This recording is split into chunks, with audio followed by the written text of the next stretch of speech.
In this module, we are going to clear these four basic terminology of the forex markets: pips, lot size, leverage, and long short. This is one of the most important modules, so please pay attention here. Number one is pip.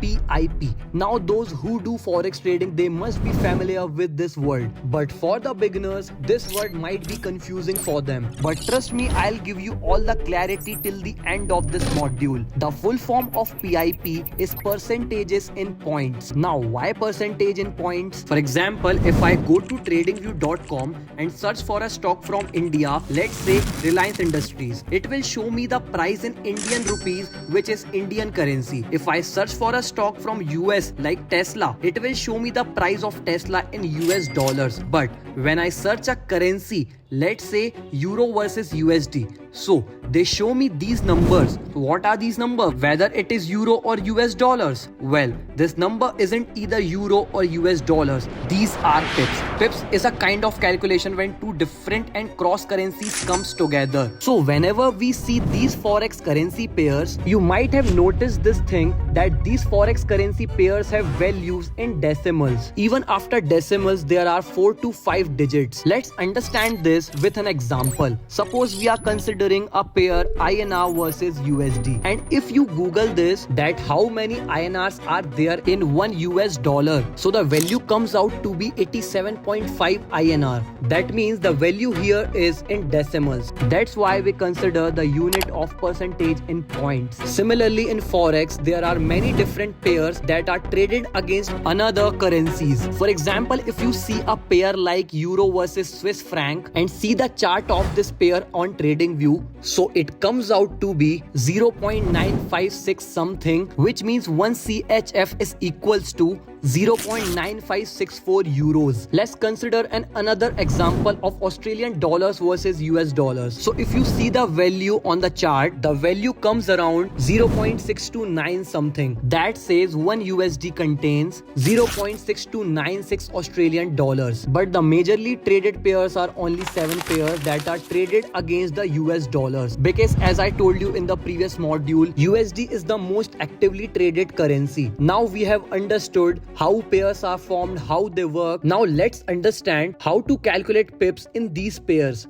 We have 3 kinds of currency pairs in the forex markets. Number 1, those currency pairs which have value between 0 to 10. Second type of currency pairs which have values between 10 to 100. And third one which have values between 100 to 1000. And method of calculating pips is different for each type of pairs. Now let's practically understand how we can calculate the pips in different types of pairs. So whenever you will open your TradingView chart of that particular currency pair that you want to calculate the pips of, simply select this scale. Now let's understand how to use this scale. For the first type of currency pair, we have chosen US oil. So if I want to calculate the pip from bottom to top, so I will simply click on the bottom and drag it to the top. So you can clearly see the values in the blue box here, that is 0.750, which means there was a move of these many points. So how many pips are there? There are total 75 pips inside it. You have to consider the first 2 digits inside the US oil chart. Similarly, let's talk about the different pair. Those pairs whose value starts from 0. For example, NZD USD, AUD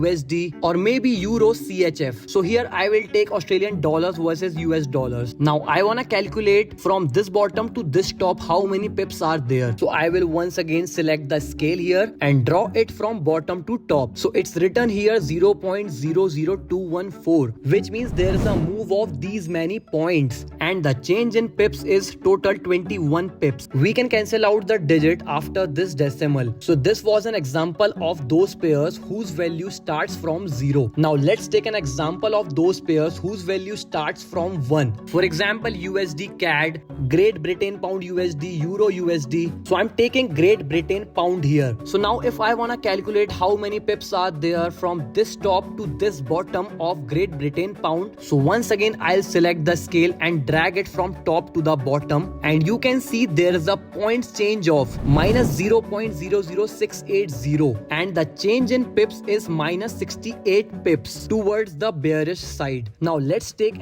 another example of currency pair where the value is in hundreds, like GBP JPY, USD JPY. These JPY currency pairs have values in hundreds. So I'll select the Great Britain pound versus Japanese yen here. So I wanna see from this big green candle to the top how many pips were captured. So once again, I'll take the scale tool from trading view and I will select from this wick to this wick. And you can see in the blue box there is a difference of 39 pips and the change in points is 0.396. Similarly here also we will avoid the digit after decimal. This way you can calculate the pips in JPY pairs. Now in the end, similarly for the BTC also, I will select the scale tool and draw from this bottom to this top. Now here the value are in thousands. So whenever there is a value in thousands, we will consider the digits before this comma. The points in change is 1376 and the total change in pips is 137 pips here. Because in BTC 100 points is equal to 1 pip. Now let's learn how to calculate pips in gold.